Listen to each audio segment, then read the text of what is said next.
Hello दोस्तों, क्या आप जानते हैं कि आपके इन्फ्लेमेशन का मार्कर सी रिएक्टिव प्रोटीन को नॉर्मलाइज करने में कुछ लाइफस्टाइल चेंजेस ड्रामेटिकली आपकी मदद कर सकती है और बिना कोई महंगी दवा के या बिना कोई महंगी थेरेपी के आप अपने इन्फ्लेमेशन को और खासकर सीआरपी लेवल्स को कम कर सकते हैं। आज हम जानने का प्रयास करेंगे कौन कौन से लाइफस्टाइल चेंजेस आपको इस मामले में मदद कर सकते हैं।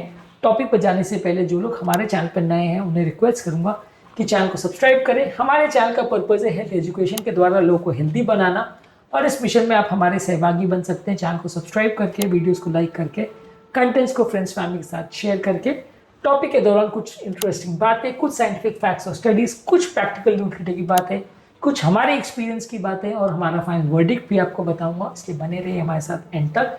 शुरू करते हैं हमारे साथ ये हेल्थ का सफर। एक बैलेंस डाइट जिसमें एंटी इंफ्लेमेटरी फूड प्रोडक्ट्स है जैसे fruits, vegetables, whole grains, nuts, legumes, दालें, अंकुरित चीज़ें, ओमेगा 3 फैटी एसिड्स वाली चीज़ें, ये सारी चीज़ें आपके सूजन और इन्फ्लेमेशन को कम करती है। मीठी चीज़ें, मैदे वाली चीज़ें, राइस की बनी हुई चीज़ें और रिफाइंड ग्रेन की बनी हुई चीज़ें, ये आपके सूजन और इन्फ्लेमेशन को बढ़ाती है। जितना ज़्यादा ट्रांस फैट और जितना ज़्यादा अनहेल्दी रिफाइंड ग्रेन्स आप लेंगे उतना ज़्यादा आपका इन्फ्लेमेशन बढ़ेगा। American journal of clinical nutrition में 2014 में एक आर्टिकल पब्लिश हुआ था जिसने बताया था कि मेडिटेरियन डाइट, जो कि फ्रूट्स, वेजिटेबल्स और फिश की एक डाइट है, जिससे लोगों का इन्फ्लेमेशन 12 महीने में 30% तक कम हो सकता है। सीआरपी वैल्यूज कम हो सकती हैं। रेगुलर फिजिकल एक्सरसाइज जैसे moderate intensity exercise, walking, cycling, yoga, ये आपके सीआरपी लेवल्स को कम कर सकता है विदाउट वेट लॉस। ये आपके एंडोथेलियल फंक्शन को इंप्रूव कर सकता है, आपके इन्फ्लेमेटरी साइटोकाइंस को कम कर सकता है, या आपकी बॉडी की ओवरऑल सीआरपी लेवल्स को 20 से 25% तक कम कर सकता है 3 महीने के अंदर। ऐसा एक आर्टिकल में दिखाया गया था। हमारे एक पेशेंट थे जिनको एचएससीआरपी लेवल ज़्यादा आ रहे थे, उनको हमने डाइट चेंज करवाई और उनको रेगुलर एक्सरसाइज करने की हिदायत दी और उनका 1-2 महीने में सीआरपी लेवल्स नॉर्मल आ गया था। तो ये काफ़ी कॉमनली देखने को मिलता है कि प्रॉपर डाइट एक्सरसाइज से आपको फ़ायदा मिलता है। स्मोकिंग करने से इन्फ्लेमेशन बढ़ता है। यदि आप स्मोकिंग को बंद करते हैं तो सीआरपी वैल्यूज को नॉर्मल करने में मदद मिलता है। American journal of public health में एक आर्टिकल पब्लिश हुआ था जिसमें बताया था कि सीआरपी वैल्यूज जो है 50% तक बढ़ सकती है अगर स्मोकिंग कोई करता है और स्मोकिंग छोड़ता है तो 50% तक इसमें फ़ायदा मिल सकता है।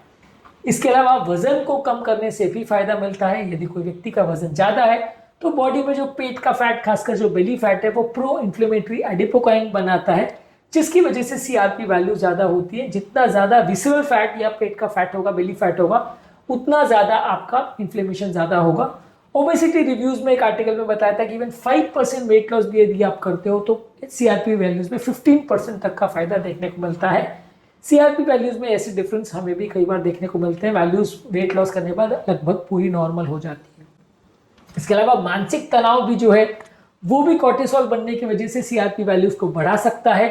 जितना ज़्यादा स्ट्रेस होगा, जितने लंबे समय तक स्ट्रेस होगा, सीआरपी वैल्यू ज़्यादा होगी। साइकोसोमैटिक मेडिसिन में एक आर्टिकल पब्लिश हुआ था जहां पे बताया था कि यदि आप मेडिटेशन करते हो तो सीआरपी वैल्यूज को 8 हफ्ते में 20% तक कम कर सकते हैं। अच्छी स्लीप की क्वालिटी भी सीआरपी वैल्यूज को सिग्निफिकेंटली कम करती है। स्लीप डिप्राइव लोगों में सीआरपी वैल्यू ज़्यादा बढ़ा हुआ मिल सकता है। इसके अलावा यदि आप अल्कोहल ज़्यादा लेते हैं तो एक्सेस मात्रा में अल्कोहल लेते हैं तो सीआरपी वैल्यूज को बढ़ा सकता है। थोड़ी मात्रा में रेड वाइन अगर लेते हैं तो उसमें मौजूद पॉलीफिनॉल्स सीआरपी लेवल्स को कम करते हैं। ज्यादा मात्रा में लेने से ये सीआरपी को बढ़ा सकता है।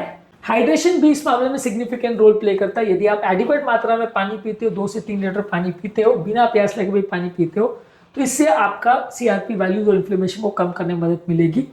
इसके अलावा पेट के नेचुरल माइक्रोबियल फ्लोरा, जो कि फाइबर और फर्मेंटेड फूड प्रोडक्ट्स को खाने से इंप्रूव होता है, ये भी आपके बॉडी के इन्फ्लेमेशन को कम करता है।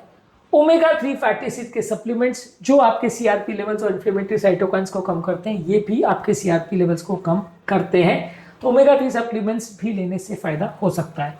हमारा फाइनल वर्डिक्ट ये है कि फल, सब्जियां, nuts, whole grains, omega 3 fatty acids, इसके अलावा एक्सरसाइज, स्मोकिंग और अल्कोहल को बंद करना, अच्छी नींद और मानसिक तनाव को कम करना और एक हेल्दी बॉडी मेंटेन करना, ये आपके लिए सीआरपी को कम करने का सबसे आसान और सबसे इफेक्टिव तरीका है, जहाँ पर बगैर किसी दवा या बगैर किसी कॉस्टली सप्लीमेंट्स के आप अपनी हेल्थ को इम्प्रूव कर सकते हैं और बॉडी के अंदर बहुत सारी बीमारियों को उत्पन्न करने वाली सीआरपी को कंट्रोल कर सकते हैं।